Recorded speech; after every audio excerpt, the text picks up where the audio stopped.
again in front of you, taking one class on English, German and literature. Are you all happy? Yes. Okay, nice. So, lovely students of class 6 of JMB Purva Medipur, West Bengal, India. So, my dear children, today we will learn something about grammar, the tenses, different kinds of sentences. Okay. What is sentence? Group of words making complete sense is called sentence. Group of words making, everybody, complete sense. If we get complete sense, it will be sentence. If we do not get complete sense, then it will be either a phrase or a clause. Phrase means group of words having some sense but not the complete sense. As for example, at the 11th hour, are you getting complete sense? No. So it is a phrase.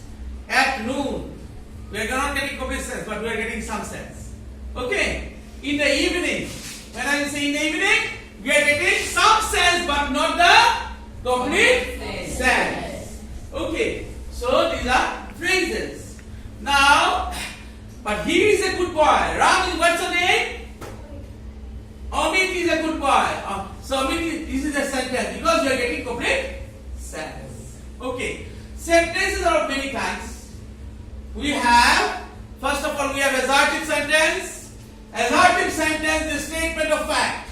As for example, the earth moves round the sun rises in the east, the sun sets in the west. These are all facts. Why these are facts? Because all these statements have been acknowledged by the people living in all the corners of the world. People living throughout the globe, they have acknowledged and admitted these statements. So these are all facts, universal truth. Okay. So like now, the earth moves on the sun rises in the east, the sun sets in the west. These are all facts.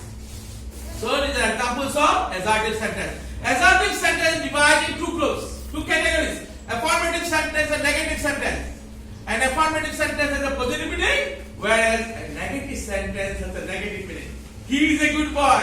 Affirmative sentence. He is not a good boy. Negative sentence. There are 4 words in English which are pure negatives. No, not, never, none. What are these? No, not, never, none. These are pure negatives in English. And there are some words which are semi-negatives in English. Hardly, scarcely, seldom, rarely, barely. So these are semi-negative words in English. Okay. So if you do not get in a sentence no, not, never, none, okay, then sentence will be what? Affirmative sentence. If you do not get, you will get it. This will be affirmative. He is a good boy. Affirmative. Ram is a good boy. Affirmative sentence. Okay. Next we have imperative sentence. An imperative sentence expresses advice, request, order, comment, etc. Say, if I say, please give me a glass of water, that means I am requesting you to give me a glass of water. Okay, this is an example of imperative sentence. Do not go near the river. Advice, sir? I am giving you advice not to go near the river.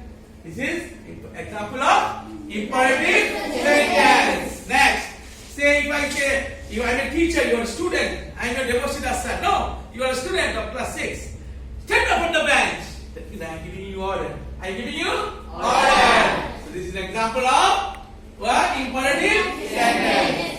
If I am army, say army official, okay, army commander, and I am telling, I am commanding my soldiers, march forward. That means I am commanding my soldiers. This is command, march forward, command. So this is also example of imperative sentence. Okay. Now next kind is interrogative sentence. Interrogative sentence means asking questions. What is your name? What is the time by your watch? When did you come? Okay. So when the sentence ends or concludes, there will be question mark. The other name of question mark is sign of interrogation. What is the other name of question mark? Sign of interrogation. Correct. Lovely students. Now, next is exclamatory sentence. An exclamatory sentence expresses a sudden feeling of joy or sorrow. Say, what a nice thing it is. Exclamation mark. So where the sentence ends, there will be one exclamation mark. Okay. So this is an example of exclamatory sentence. Next is operative sentence. And an operative sentence expresses wish or pray. Say, may God bless you. That means he is praying to God. No. So pray or wish. This is an example of operative sentence. Now, my dear students, next is tense. Say, verb means action. Action means work. Work means doing something. Speak with me. Verb means action. Action means work. Work means doing something. So whenever we are doing something, that is verb in English. Okay.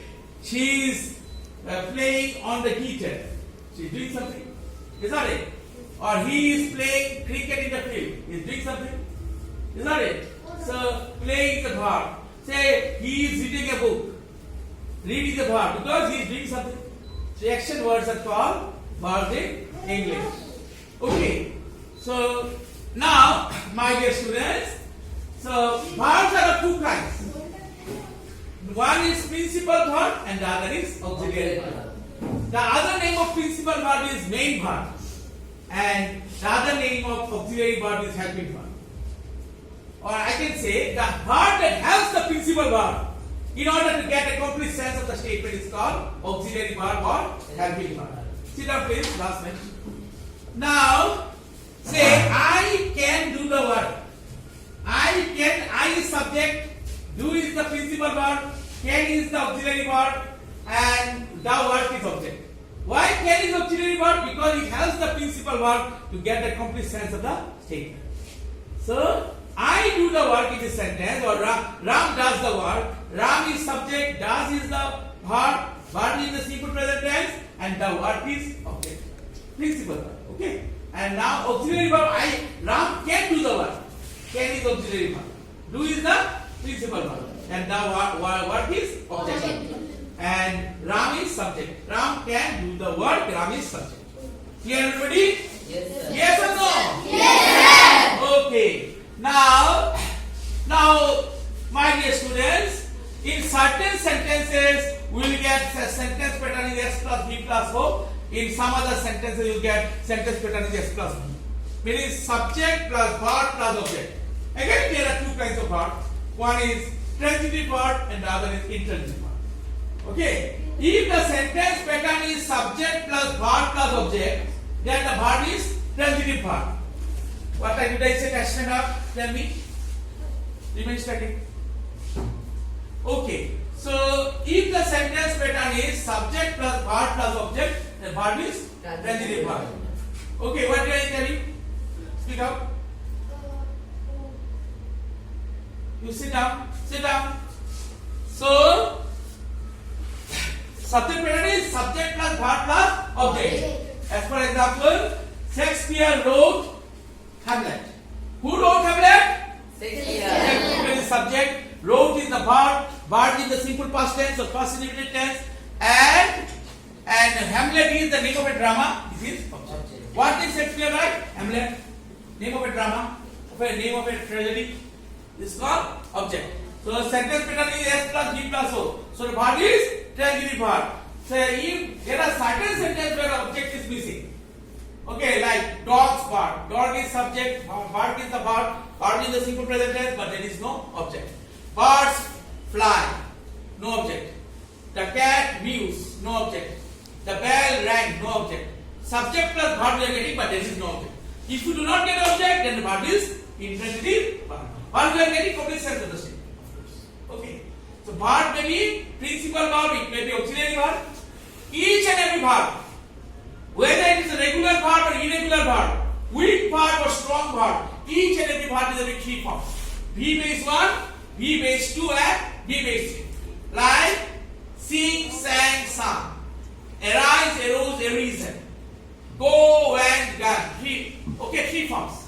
V base 1, the other name of V base 1, V base 1 is the base form of the verb. Everybody, V base 1 is names. It is the base form of the verb.